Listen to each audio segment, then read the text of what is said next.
Bismillahirrahmanirrahim. Assalamualaikum warahmatullahi wabarakatuh. Selamat datang di Talk Show Premier, episode Kultum Kuliah Tidak Umum. Bintang tamu Premier hari ini dengan mengangkat topik fikih malam pertama. Nah, saya Nur Hidayah selaku host akan mengajak berbincang santai selaku pengadministrasi nikah atau yang sering kita kenal penghulu. Kita sambut Kang Nandi dari Bandung. Ya, Assalamualaikum. Waalaikumsalam. Satu lagi nih, saya juga mengundang Teh Nisa sebagai penasihat pembimbing nikah. Kita sambut Teh Nisa dari Cirebon. Assalamualaikum. Waalaikumsalam.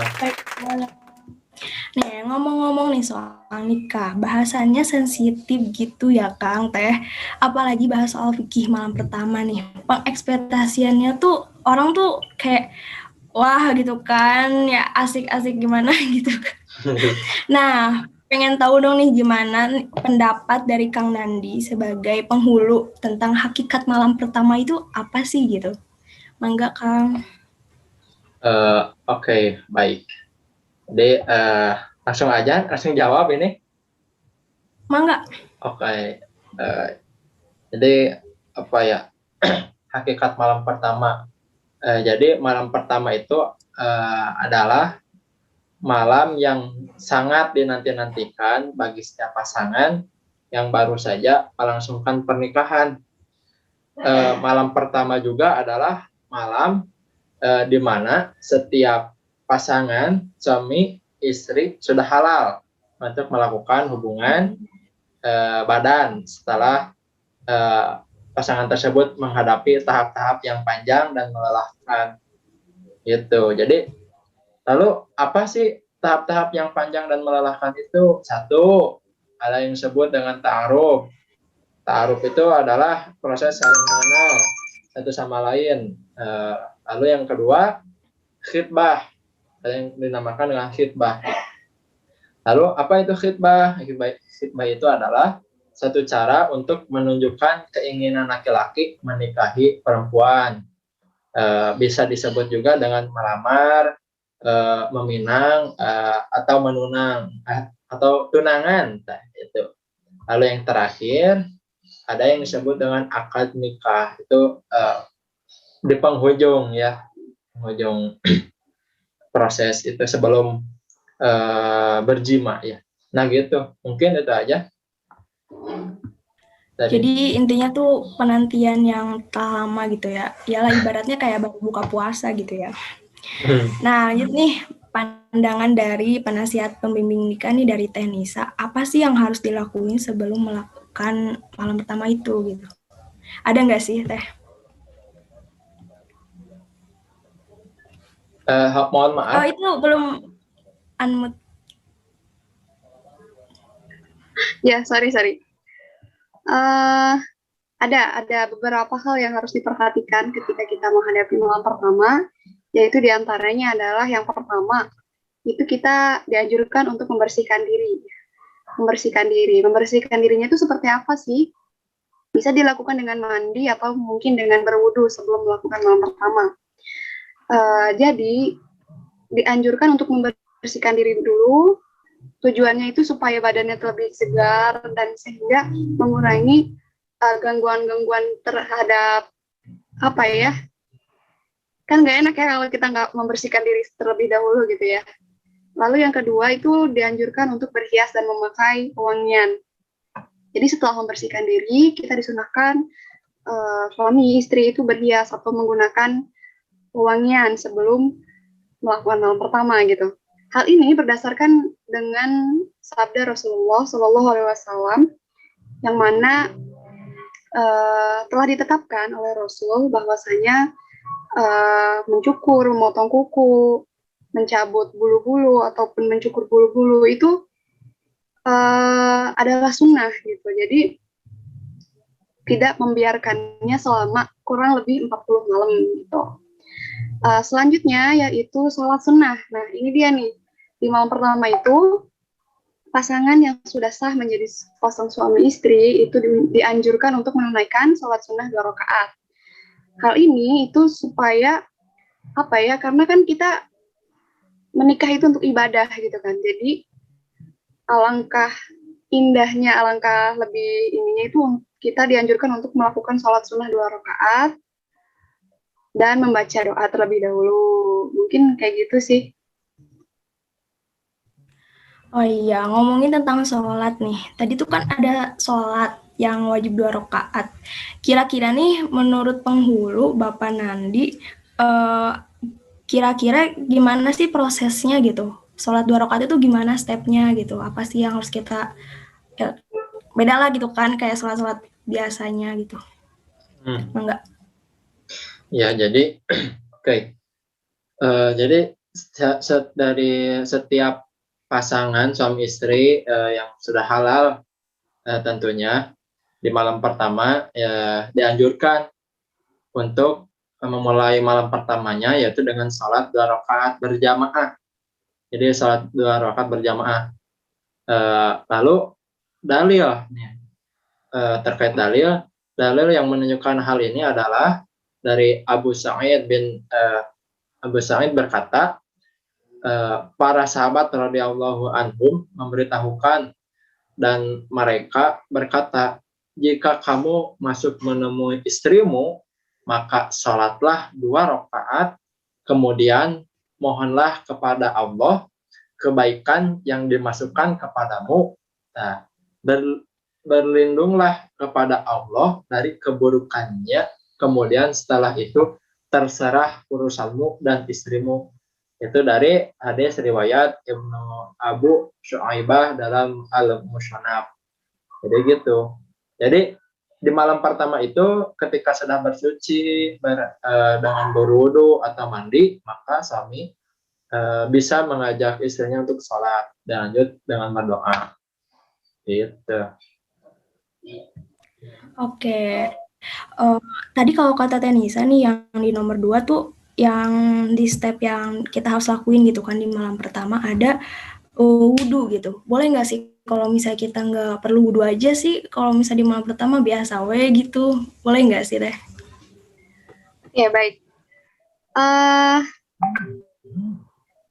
mengingat tentang wudhu dan juga sholat ya, Islam ini kan adalah agama yang indah ya, yang segala sesuatunya tuh udah diatur dengan baik, sedemikian rupanya tuh sudah ada aturannya, tata caranya, dan Islam ini merupakan agama yang sangat tegas terhadap segala sesuatu hukum gitu. Dan di malam pertama ini ada juga adab-adab yang harus kita lakukan dan salah satunya itu adalah sholat dan juga berwudhu, membersihkan diri lah ya bahasa ininya. Yang mana sholat sunnah itu sendiri merupakan anjuran dari Rasulullah SAW, yang mana ketika kita mengerjakannya, kita mengharapkan ridha Allah, mengharapkan menjadi keluarga yang sakinah, mawaddah, warahmah, lalu berdoa berharap mudah-mudahan mendapatkan keturunan yang baik, yang soleh, solehah, yang bermanfaat bagi agama dan juga bangsa gitu tentunya. Jadi wudhu dan sholat ini merupakan salah satu bentuk pensucian diri kita dalam beribadah. Kan kita menjadikan malam pertama ini sebagai ibadah ya, bukan hanya pemuas nafsu belaka. Jadi mau tidak wudhu atau tidak sholat itu sah-sah saja, kan, tetapi rasanya tidak adab sebagai seorang muslim gitu untuk beribadah gitu kan. Jadi alangkah lebih baiknya itu sebagai seorang muslim kita memerhatikan adab-adab yang harus dilakukan. Salah satunya adalah berwudu dan juga melakukan sunnah-sunnah yang diajarkan oleh Rasulullah. Jadi alangkah lebih lebih pas dan cocoknya gitu dilakukannya sebelum itu wudu dan sholat sunnah dulu gitu.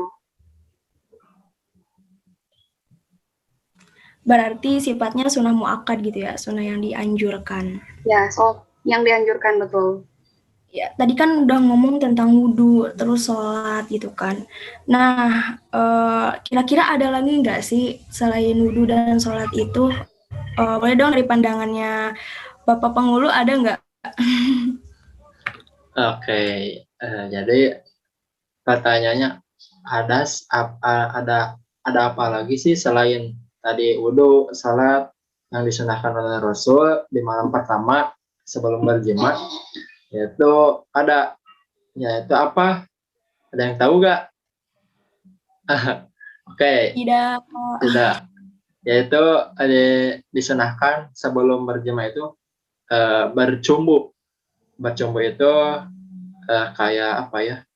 Melakukan hal-hal romantis dengan penuh kelembutan, kemesraan gitu. Mohon istilah mana wan? Kalau contohnya gini, ya, memberikan kata-kata romantis dan lain sebagainya gitu. Pokoknya mah dipuji-puji istri itu sama suami gitu. Supaya berbunga-bunga. Ya, intinya bercumbu selain tadi wudu dan sholat. Kalau dari yang sunnah Rasul gitu, kira-kira. Ya, oke. Lalu selanjutnya apa? Setelah tadi wudu, sholat, lalu tete bersenagura ya sama sepasang suami istri. Lalu sebelum berjima itu ada doanya. Doanya tuh seperti yang diriwayatkan dalam hadis. Bismillahirrahmanirrahim. Bismillahi Allahumma jannibna syaitana wa jannibni syaitana ma razaqtana. Dengan menyebut nama Allah, ya Allah, jauhkanlah kami dari campur tangan syaitan dan jauhkan pula syaitan dari apa-apa yang engkau karuniakan kepada kami. Gitu doanya yang diriwayatkan dari hadis. Ada lagi? Oh ya, berarti ada juga ya stepnya gitu ya, jangan sampai kita langsung praktek gitu ya. Nah, kayak lanjut nih, ngomong-ngomong nih sebelum berjima, tadi itu udah bahas, kira-kira ketika berjima ada nggak sih gaya khusus gitu yang dilarang gitu, atau emang harus kayak gitu gitu? Dari Teh Nisa gimana? Ada nggak sih Teh?